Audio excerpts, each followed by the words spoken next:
My self doctor M के सक्सेना। सभी पेट lovers का आज की इस वीडियोज़ में बहुत बहुत स्वागत है। आज का मेरा टॉपिक है डॉगी में कान की बीमारी, ईयर इन्फेक्शन इन डॉग। इस विषय पर मैं आपसे चर्चा करूँगा क्योंकि इस प्रकार के केस मेरे क्लिनिक पर वर्षा ऋतु में काफ़ी आते हैं और यह बीमारी मुख्य रूप से गंदगी के कारण होती है। साफ सफाई नहीं होने के कारण इस बीमारी के फैलने के मुख्य कारण है।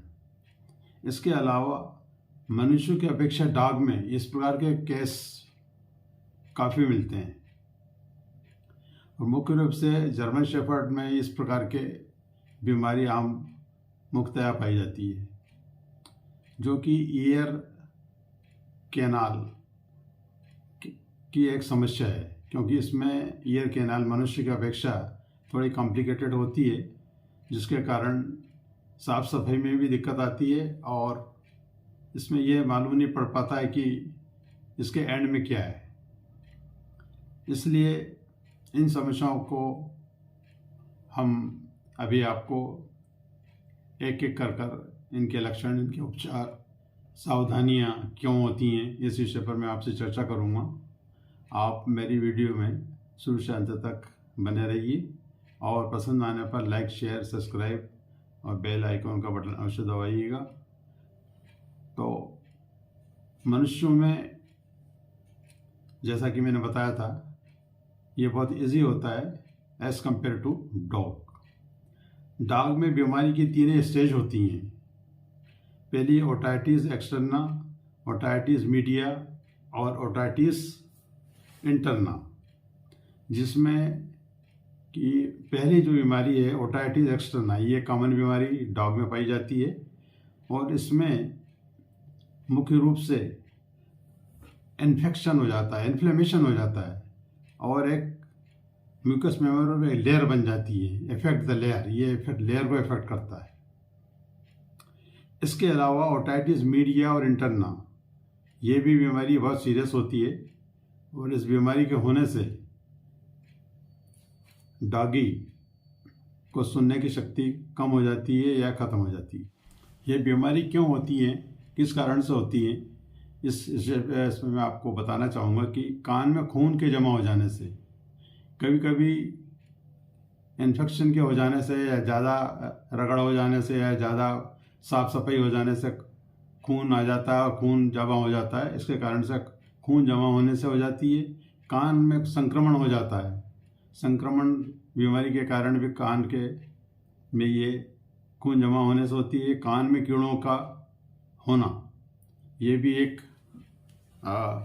मुख्य रूप से कारण होता है। कई कीड़े छोटे छोटे सफ़ेद सफ़ेद इसमें कान में पहुंच जाते हैं, जो हमको दिखते नहीं हैं और बहुत ही ऐसे होते हैं जो कि सूक्ष्मदर्शी होते हैं, जिनको हम देख नहीं सकते नेकेड आई से। उनके कारण भी ये बीमारी होती है। इसके बाद मक्खियों के काटने से, कान की एलर्जी से तथा खाद्य पदार्थ खाने से भी ये बीमारी हमको हो जाती है, कैंसर रोग के कारण। उसके अलावा एंडोक्राइन या ऑटो इम्यून डिसऑर्डर्स के कारण भी ये हमको दिखता है। किसी फॉरेन बॉडी के अंदर कान में होने से, ईयर की कैनाल का क्षतिग्रस्त होने से और कान की ज़्यादा सफाई करने से। कभी कभी कान की ज़्यादा सफाई हो जाती है, जिससे वहाँ की चमड़ी वहाँ ख़राब हो जाती है और खून आ जाता है और ये खून जमा होकर भी एक इन्फेक्शन का रूप ले लेता है, जिसमें आगे चलकर पस पड़ जाता है, बदबू आती है और इस प्रकार के हमको दिखाई देता है। तो इस स्थिति में हम इनके क्या लक्षण दिखेंगे, इस पर मैं आपसे चर्चा करना चाहूँगा। इस स्थिति में जो लक्षण हमें दिखेंगे वो जोर से कान का हिलाना, फड़फड़ाना। डॉग अपने कान को फड़फड़ाता है, हिलाता है और सिर को झुकाकर चलता है, सिर को खुजलाता है और ज़मीन में पटकता है और रगड़ता है। पंजों को कान से रगड़ना।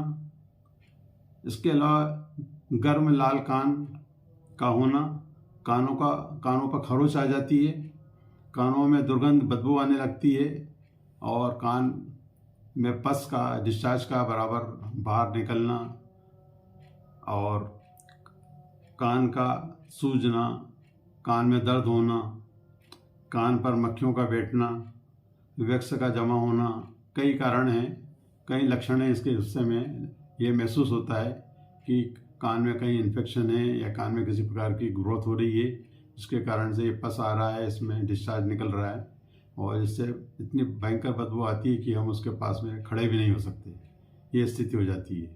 तो इन लक्षणों के कारण हम ये आइडिया लगा लेते हैं कि इसमें किसी प्रकार की कोई कान में इन्फेक्शन या विकृति आ गई है।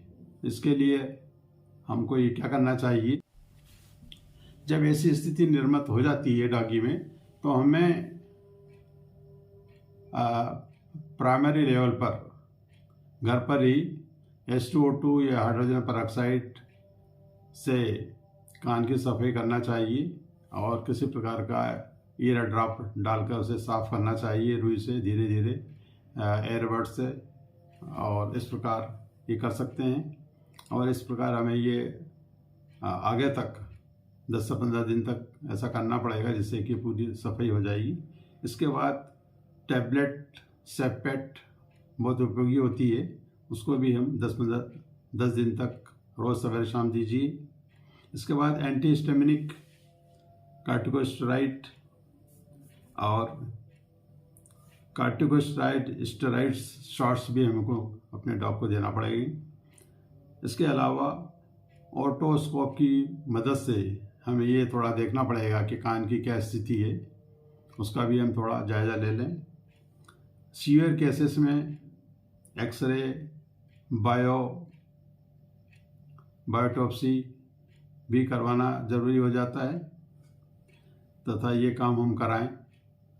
इसके अलावा इसके रोकथाम के लिए कान को साफ़ सुथरा और सूखा रखें, नियमित स्नान कराना चाहिए, कान की सफाई मेडिकेटेड ईयर क्लीनर से करें, ये आवश्यक है। इसके अलावा ज़्यादा स्थिति खराब हो जाने पर सीवियर केसेस में हमें अपने वेट्स डॉक्टर से संपर्क करना चाहिए और उसका इलाज कराना चाहिए। अन्यथा कभी कभी ये स्थिति भयानक भी हो जाती है और इससे हमारा डॉग सफ़र करता है। इसके लिए हमें इसका ध्यान रखें। यह वीडियो पसंद आने पर लाइक, शेयर, सब्सक्राइब अवश्य कीजिएगा। धन्यवाद।